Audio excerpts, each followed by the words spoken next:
안녕하세요. 법률사무소 13의 허용석 변호사입니다.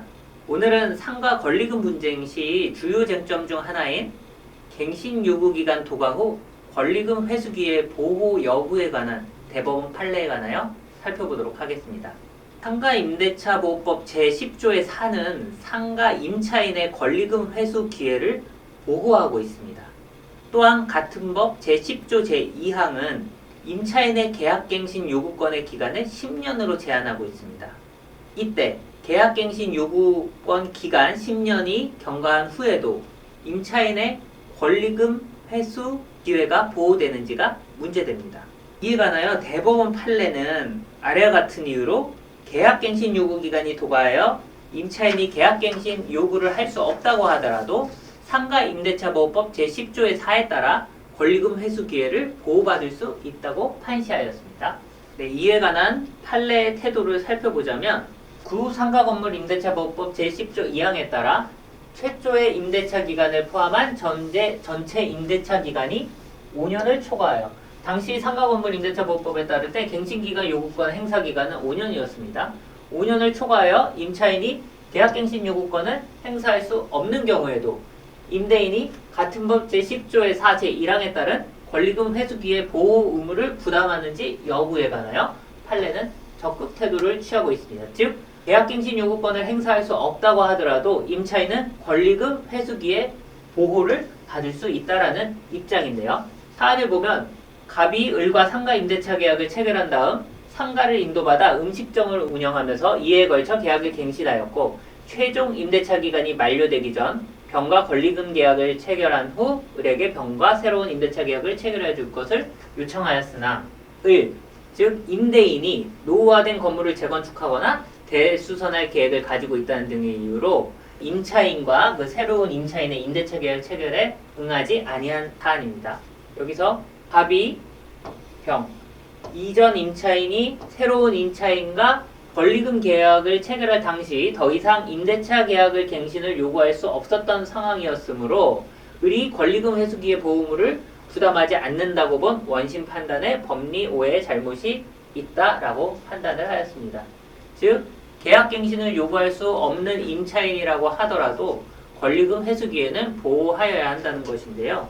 이러한 판례의 태도는 다음과 같은 근거를 가지고 있습니다. 즉, 판례는 왜 이런 판단을 하였느냐에 대해서 문헌에서 권리금 조항 신설 취지, 그리고 갱신기간 조항과 권리금 조항의 입법 취지 차이, 그리고 권리금 회수기의 보호의 필요, 임대인의 권리 침해가 과도하지 않다는 점을 그 근거로 삼고 있는데요.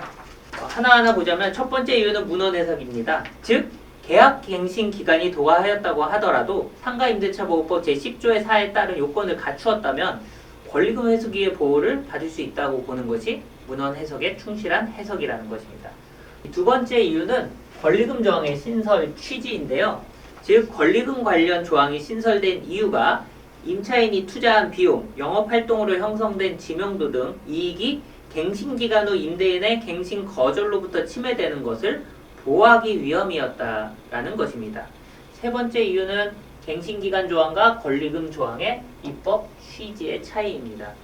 즉, 상가임대차법 제10조 제2항의 갱신기간 조항은 임차인에게 최소한의 영업기간을 보장해주기 위한 것이고 같은 법 제10조의 4, 즉 권리금 회수기의 보호 조항은 임대차 기간 도과 후 임차인의 투자비용, 영업활동에 관한 지명도와 같은 유무형의 이익에 대한 회수기회를 보호하고자 함이었기 때문에 그 두 조항의 입법 취지가 다르고 따라서 갱신기간 조항과 권리금 조항을 연결시켜서 생각할 필요는 없다는 것이 판례의 입장이었습니다. 그리고 네 번째 이유는 권리금 회수기의 보호 필요성인데 이 권리금 회수 기회를 보호할 필요성은 갱신기간이 도과하더라도 역시 계속하여 그 필요가 있다라는 것이 판례의 태도였고요. 다섯 번째는 임대인의 권리 침해가 과도하지 않다라는 것입니다.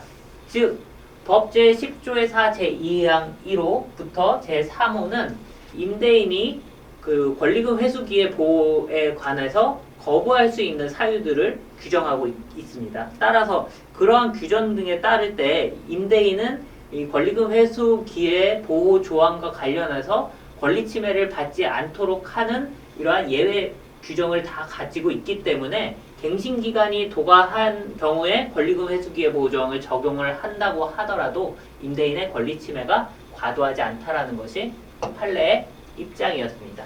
즉 방금 말씀드린 상가임대차보호법 제10조에서 제1항 4호 같은 항 제2항 1호 3호의 정당한 이유란 무엇이냐면 임차인이 주선한 신규 임차인이 되려는 자가 보증금 또는 차입을 지급할 자력이 없는 경우, 이러한 자력이 없는 경우에는 임대인이 주선한 신규 임차인이 되려는 자와 계약을 하지 않아도 된다는 것입니다. 또 임차인이 주선한 신규 임차인이 되려는 자가 임차인으로서의 의무를 위반할 우려가 있거나 그 밖에 임대차를 유지하기 어려운 상당한 사유가 있는 경우, 임대차 목적물이 상가 건물을 1년 6개월 이상 영리 목적으로 사용하지 않고 있는 경우, 임대인이 선택한 신규 임차인이 임차인과 권리금 계약을 체결하고 권리금을 지급한 경우, 이러한 경우들이라면 임대인이 그 임차인이 주선한 신규 임차인과 임대차 계약을 체결하지 않을 수 있기 때문에 갱신기간이 도과한 후에도 본 조항을 적용한다고 하더라도 임대인에 대한 손해가 크지 않다는 것이 판례의 입장입니다. 이상과 같이 상가임대차보호법상 갱신기간이 도과하더라도 임차인은 임대인에 대하여 권리금 보호기의 보호를 주장할 수 있다는 점에 관한 대법원 판례 내용을 소개해드렸습니다. 상가임대차와 관련하여 분쟁을 겪고 계신 분들이 있다면 오늘 영상이 도움이 되셨기를 바랍니다. 감사합니다.